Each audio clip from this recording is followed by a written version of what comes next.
And now, the Hall of Fantasy. Welcome to the Hall of Fantasy. Welcome to the series of radio dramas dedicated to the supernatural, the unusual, and the unknown. Come with me, my friends. We shall descend to the world of the unknown and forbidden, down to the depths where the veil of time is lifted, and the supernatural reigns as king. Come with me and listen to the tale of The Night the Fog Came.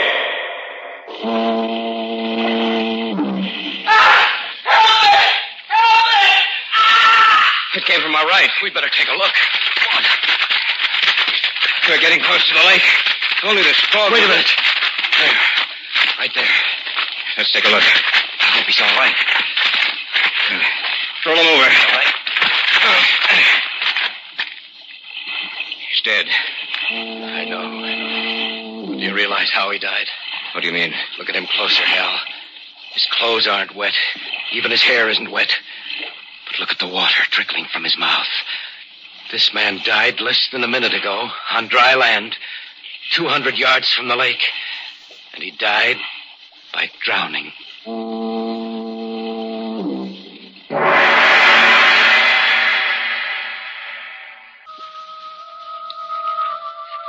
If the theory of evolution is correct, then there is a connection between the minute organisms which are found to be living in water and life as we know it today.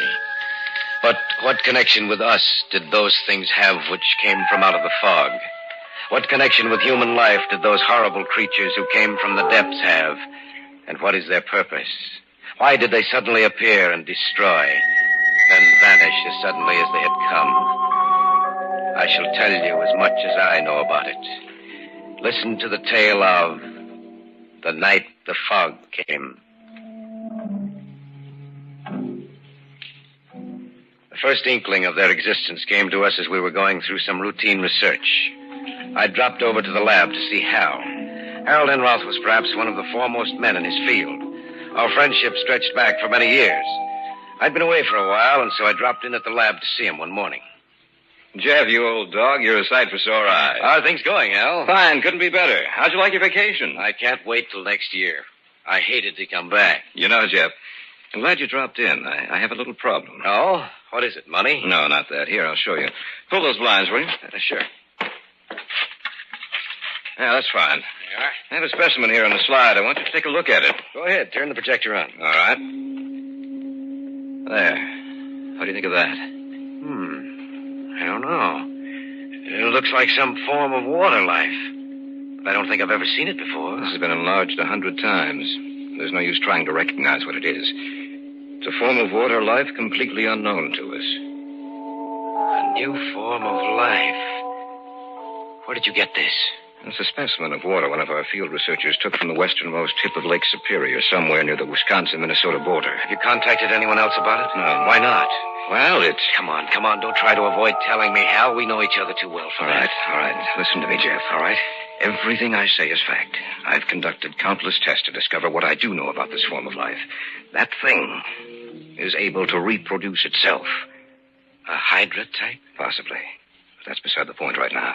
What's more important, all trace of the other organisms in that drop of water has disappeared. Are you serious? Of course I am. And another thing. There was a little mist hovering above what was left of the water. A mist? That's what I call it. Something like fog. Why, that's impossible. No, it's not. I know that when the water evaporated, it should have been dispersed into the air. Eventually it was, but not for several hours. Oh, I'm sorry, Hal. I still can't... Here, I'll show you. We have a little of the water left. It's over here in this jar. You can see for yourself. Well, it looks just like ordinary water. I know it does. But believe me when I say it isn't. Now, it'll take just about 3 minutes.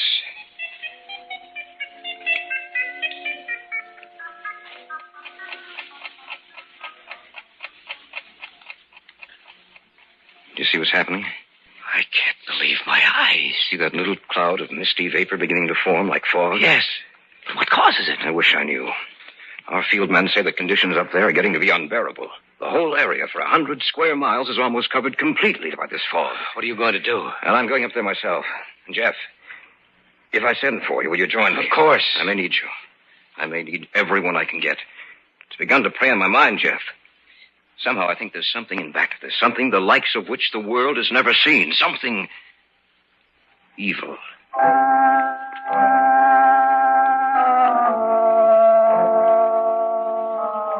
Hal went up there the afternoon of the morning I had seen him. At first he wrote that the reports had been exaggerated. Then he discovered that all traces of the new form of life had disappeared. He decided to return. I was quite glad to get that letter from Hal. Before he had gone up there, he had been quite worried.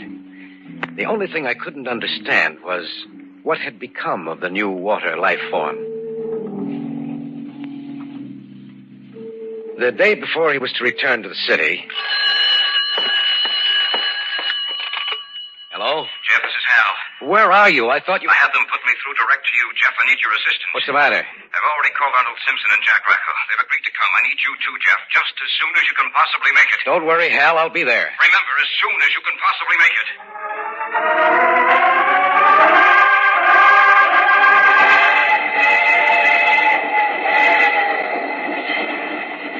I knew Arnold Simpson, and he and I went up together. The train left Chicago and headed north, and then slightly west over Illinois and Wisconsin. Simpson and I talked it over on our way up there. Hal talked to you before he left, didn't he, Arnold? Yes, he did. I never had enough time to get up to his lab so he could show me what it was, but his words were description enough. Frankly, I'm worried. In what way? Jeff, why should a new form of water life suddenly appear? Why should it destroy everything with which it comes into contact? And why should the mist or the fog appear to be so dense and heavy? I don't know. That's just the trouble. We don't know. Where has this form of life been, or did it just develop? What's its reason for being here? Perhaps we'll find the answers to those questions when we get there, Arnold. Perhaps. But I'm convinced of this much, Jeff. Whatever it is, whatever that fog is hiding, poses a new problem for us. A problem which may be unsolvable. And which could very well destroy the human race.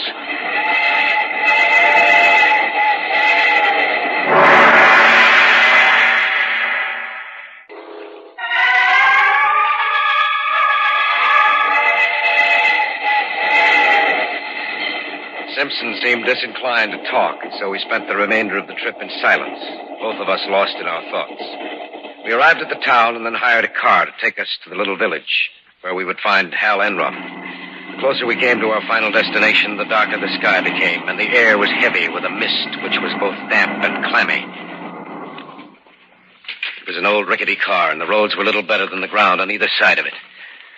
The car stopped a few hundred feet from our destination. You gotta walk the rest of the way. You said you'd drive us all the Look, way. mister, I come farther than I was going to in the first place. I ain't no mood to go into the woods up there. If you're gonna go, then you walk in. Jeff, can't you do something? I don't think so. Here's your pay. Thanks. Let's go, Arnold. It could be worse, Arnold. I suppose so. He seemed genuinely afraid. Aren't you? A little. Hey, we must be pretty close to the lake. I've never seen the fog this thick. It's unnatural.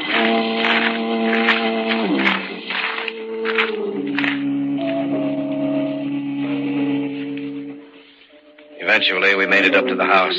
Hal was there waiting for us and showed us where we would sleep. Through the window, I could see that the fog seemed to be getting thicker.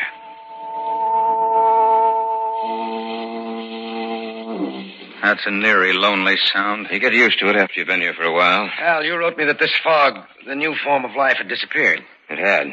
But 2 days ago, it suddenly reappeared. And with it, the fog returned. Then there must be a connection between the two. Yes, but what? I haven't any idea. Look, I have to go down to the village for some food. We don't have enough here to feed 4 of us. Will you come with me, Jeff? Certainly. I'll be right back, Arnold. It's only about a mile away near the lake. Go ahead. That trip made me tired. I think I'll take a nap.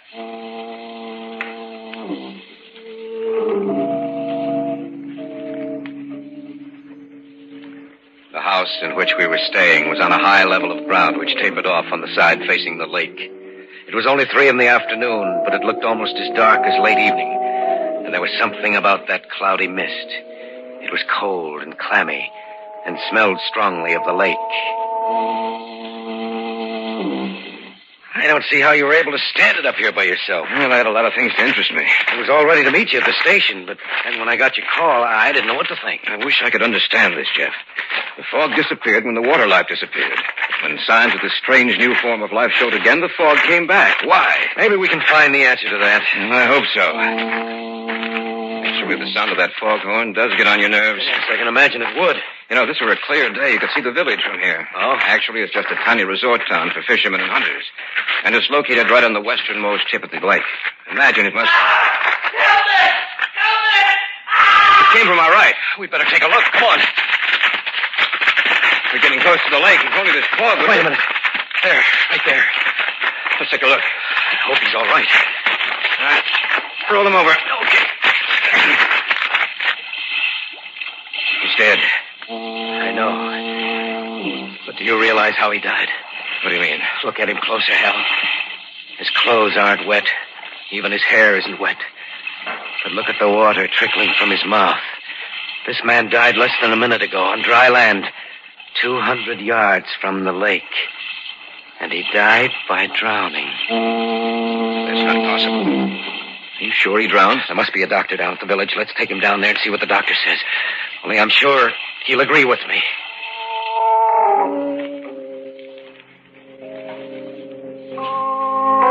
Together, we carried the man down to the village. Luckily for us, he was of slight build, not too heavy. It took us almost half an hour to get him down there. When we finally did arrive, it took another few minutes to locate the doctor.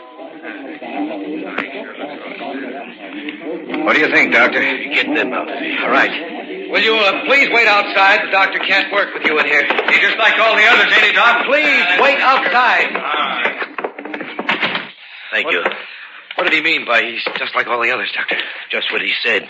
Ever since this fog has settled down again, 5 people have died. All in the same way? Yes. You mean by drowning? That's right. I can't understand how this man we found could die by drowning when he wasn't in the water. You know, he reached him about a minute after he screamed. How could he drown? Professor Enroth, I've been asking myself that same question about all the others. I've been almost half insane these past 2 days trying to find the solution. Dr. Craig, this fog, has it always been like this in the area? No, not until about 2 months ago. Which coincides with the time we first discovered that new form of water life. What did you say? Nothing, Doctor. We're doing a little research work up here, that's all. If this keeps up, I'm afraid of what might happen. I've never seen anything like it before. The fog, those deaths, how can they be explained? We don't know, Doctor. We just don't know.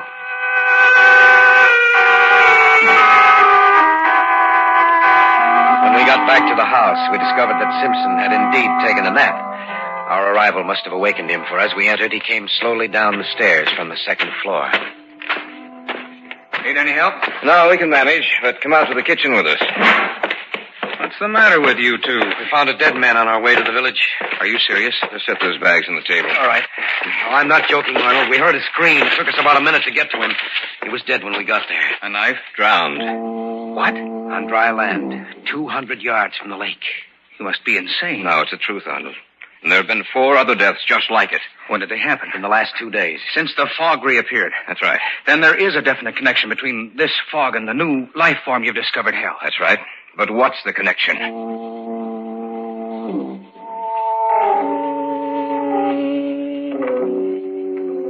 We'd gotten back to the house about 6 o'clock. It was about 7 that it happened. Simpson said he was going outside for a minute. He opened the door. I just want to get outside for a minute. Good heavens. What's wrong? Take a look. The fog, it's so thick. I've never seen anything like that before. Shut the door. Some of it's getting inside. It's moving along the floor. Just Shut the door! Did you see it? Yes. The fog. Just like it was alive. Moving like a living thing. Creeping along the floor.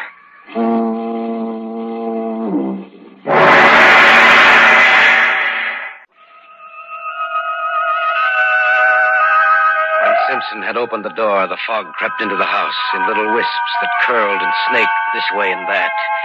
It looked like a thing alive. You saw it, didn't you, Hal? Yes, I saw it.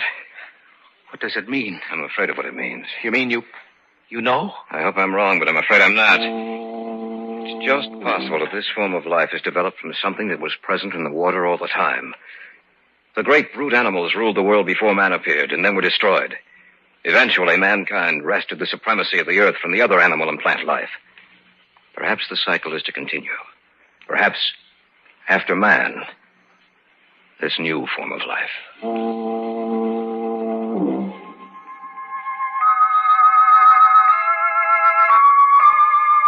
As the minutes passed by, we noticed that little slips of the fog began inching their way through every opening of the house. It was Simpson who pointed down at the bottom of the door and first brought it to our attention. We began to plug up all the openings in the house. At first, we did it slowly, but as time passed, we worked faster and more feverishly. No matter how tired we became, we had to finish the job or the fog might claim the house, too. It was too quiet. The only thing we heard was the distant, monotonous call of the foghorn. And then Hal broke the silence. Do you know why this fog is so thick? I wish I did. This might be insane, but it has to be the answer. That fog is carrying moisture, a lot of it, perhaps enough to also carry this new form of life. To move it from place to place, to spread it even farther. To kill everything which stands in its way. That might be it. It is, I'm sure it is. Well, in that case, what happened to break it up the first time? And that's the solution to the problem. I don't know what it is, but it did break it up the first time. It drove it back, down to the depths from where it came. That's why there was no sign of it in the water. That came from right outside the house. Racco. He said he was going to arrive this evening. We better take a look. Bring the flashlight. Right, let's go. That light can carry more than a few feet. So wet out here. Over there, look.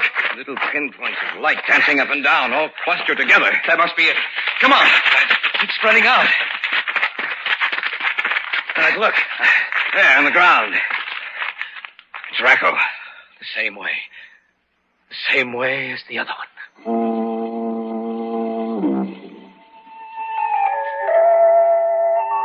The little specks of dancing luminescence had withdrawn from Racco's body, but now we noticed that there seemed to be more of them.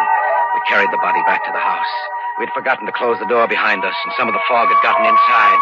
It wasn't too bad, however, and little by little it began to disperse. Look out that window. Yes, I see them. Gathering together with a whole mass, getting larger and larger all the time. Separating like the Hydra. It must be destroyed. Yes, but how? They created the fog. That must be the only way they can travel on land. They must have a basic water carrier. Have you realized what this means? What are you getting at?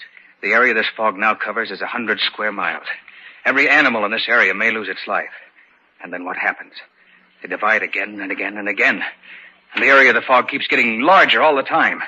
If it isn't stopped now, while we still have a chance, it may never be stopped. And I ask you the same question, Simpson. How? I don't know.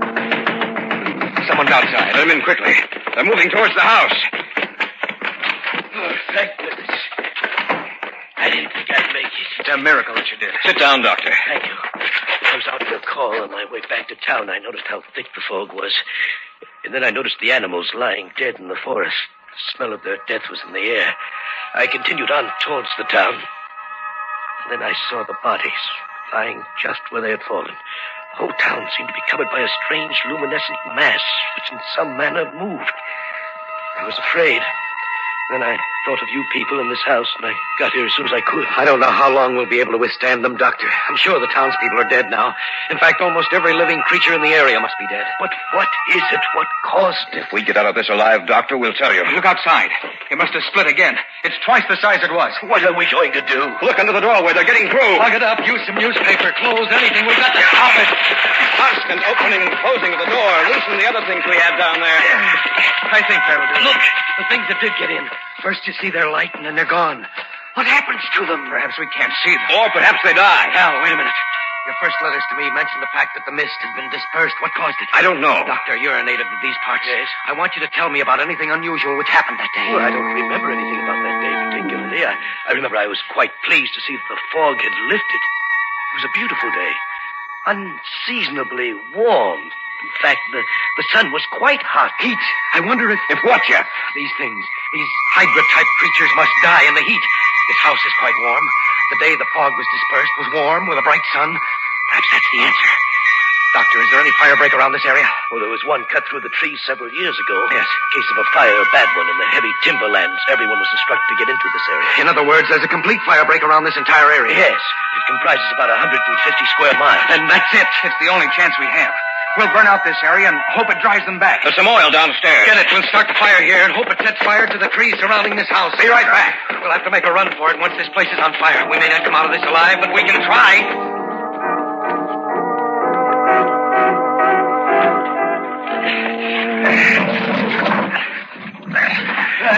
The last. Good. Now, everybody knows what... You'd better light it. Those things outside, they're going to get in. Each man will carry a torch. Yes. All right, light your torches. All right. And then set fire to this house. All right. Lighting mine. All right. And yours now? Right.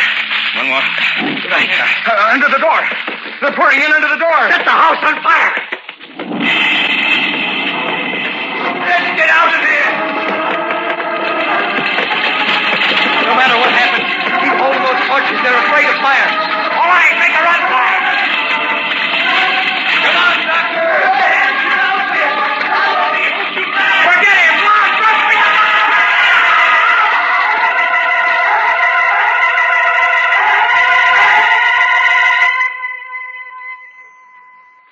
The fire caught hold, and the entire area was burned out. A week later, the smoke had cleared, and the fire was out. There was no sign of the fog, which had meant death to so many things. I had caught a glimpse of the doctor. He had dropped his torch, and it had gone out. He was immediately engulfed in those luminescent killers. I'm going back up there with Enroth and Simpson, though there is now no trace of those things in the water. Still, we know they lurk somewhere, waiting for their moment. We must destroy them, once and for all, before that moment arrives.